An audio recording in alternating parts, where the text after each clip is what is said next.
Kalbin, yüreğin odlarına yanmasa bir söz, dillerde, ağızlarda o dastan olabilmez.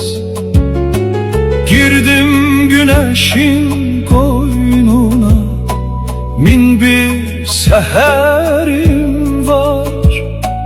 Bülbülde, mənim gülde zimistan olabilmez.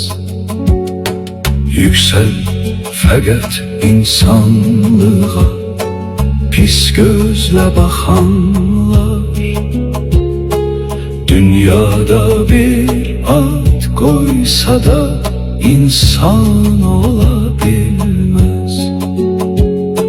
Xoşbəxt elimin, yurdumun öz vurğunuyam mən. Bundan da güzel bir daha dövran olabilmez.